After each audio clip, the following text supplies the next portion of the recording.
How to enable or disable pre-release beta firmware for AirPods on the iPhone 16 series. First, let's go back to the home screen by swiping up at the bottom of the screen. Then tap on Settings on the home screen. Now in the main settings page, we then scroll down to the bottom and tap on Developer. If you do not have the developer option, you can turn it on by going into Privacy and Security. Then we scroll down to the bottom and then tap on Developer Mode. In here, make sure you turn on Developer Mode. After that, we can go back into Settings. And from here, tap on Developer. Then we scroll down. And in here, so we scroll down.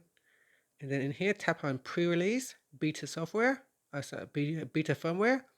And then at the top, you can tap on AirPods Pro and tap on Agree button. And that's it. So it said that enable pre-release beta firmware updates. Firmware updates will be installed when your AirPods are in their charging case and nearby this iPhone. So if you don't want to use pre-release beta program, you can simply just tap on the toggle button to turn it off. And that's it. After that, you can swipe up to go back to the home screen. Thank you for watching this video. Please like and subscribe to my channel for more videos.